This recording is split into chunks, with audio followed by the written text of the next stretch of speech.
सब कुछ है तेरा, तेरा प्रभु दिखा प्रभु समर प्याला दे मेरा।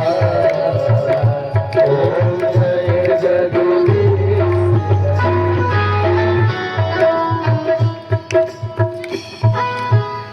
समझ गए भैया? अपने आप को प्रभु के चरण में समर्पित कर दीजिए कि प्रभु मैं जो कुछ भी हूँ आपका ही हूँ। आगे चल करके सृष्टि का वर्णन करते हैं। 14 भुवनात्मक ये ब्रह्मांड है, सृष्टि है। ये जो मृत्यु लोक है, जहां हम लोग, ये भगवान की कमर है। क्या है? कमर है, बीच में है। 7 नीचे है और 7 ऊपर है। 14 भुवन का नाम मैया सुनी है कि नहीं आप लोग? 14 भुवन है। 7 पृथ्वी के नीचे है और 7 ऊपर है। हम लोग जहाँ, ये भगवान का क्या है? कमर है।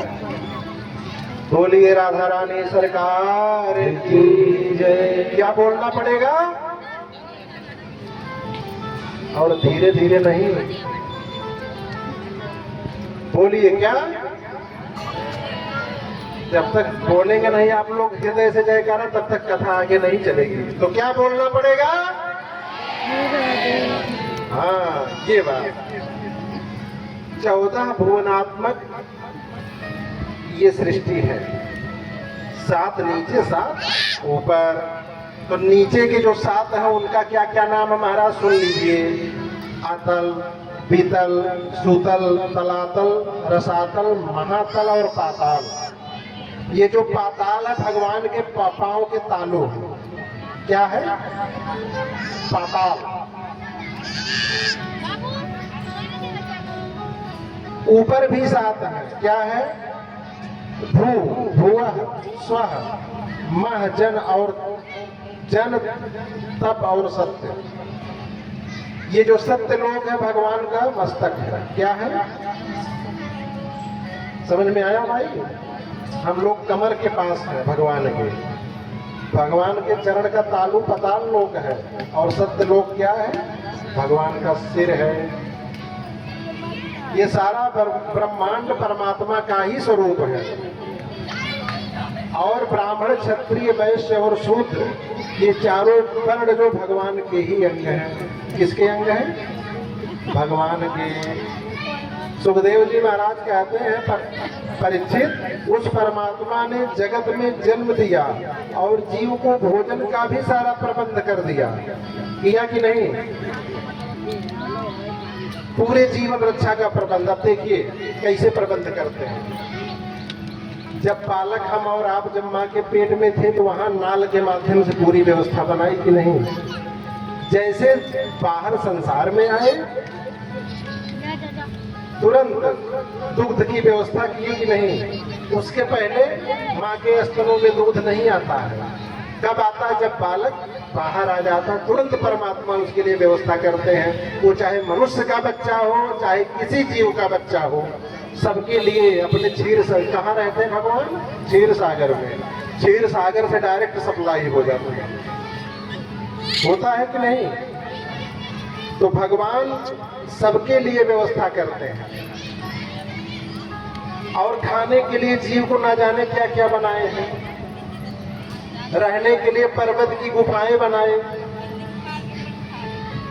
रहने के लिए पर्वत की कंदराओं को गुफाओं को बनाया। अब बताइए, संत महात्मा लोग तप करते हैं जंगलों में, और उनको अगर हलवा खाने का मन कर दे तो भगवान ने व्यवस्था किया, क्या केला बना दिया, डायरेक्ट सप्लाई है, छिलका हटाओ खाओ, क्या आहा, हलवा जैसा स्वाद आएगा कि नहीं।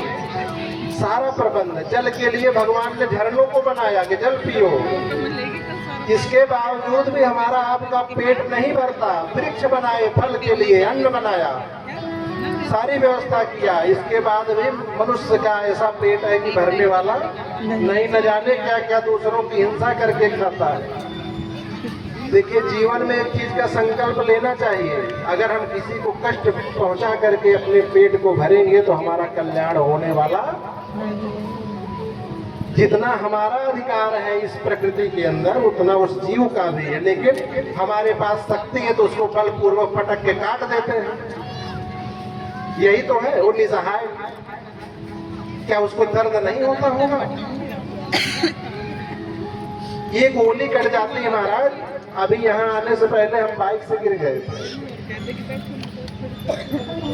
और जब डॉक्टर के यहाँ गए तुरंत स्प्रिट होती है ना, स्प्रिट जब ब्लड, क्या दर्द हुआ हमको, आंख से आंसू आ गया।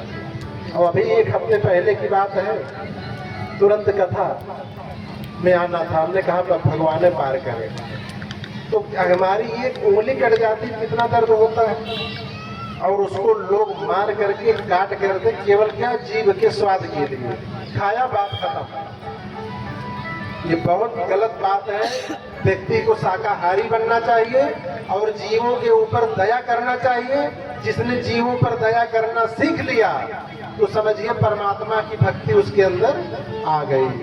और दया नहीं है तो फिर परमात्मा कभी जीवन में मिलने वाले नहीं है।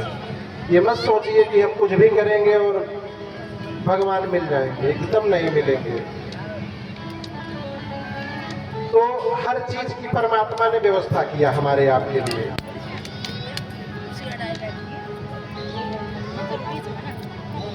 चाहे निष्काम हो अथवा सकाम हो, केवल एक ही की आराधना करनी चाहिए। किसकी? नारायण की। सब भगवान का ही स्वरूप, जो जिसको मानता हो। अब यहाँ भागवत की बात है तो यहाँ कृष्ण की ही बात आएगी। भगवान के अनेकानेक रूप, जो जिस कोई माता को मानता है तो उसके लिए वहीं से फलीभूत होगा। कोई शिव जी को मानता है तो शिव जी, माता जी, राम जी, कृष्ण जी, राधा जी अलग नहीं है, सब क्या है? एक ही है। किसी स्वरूप को मानो, भगवान को मानना चाहिए। और देखिए, पूजा के लिए केवल 5 ही देवता हैं। कौन? गणेश, सूर्य, रुद्र मतलब बाबा भोलेनाथ, दुर्गा जी और नारायण। इनकी शाखा जहाँ तक है उन्हीं की पूजा करने के लिए शास्त्रों में वर्णन आता है, इसके अलावा नहीं। ये शास्त्र का मत है, मेरा नहीं है, मैं अपने तरफ से नहीं बोल रहा हूँ। माता का रूप हो गया, चाहे काली माता को मानिए, शीतला माता को मानिए, शाखा वही है।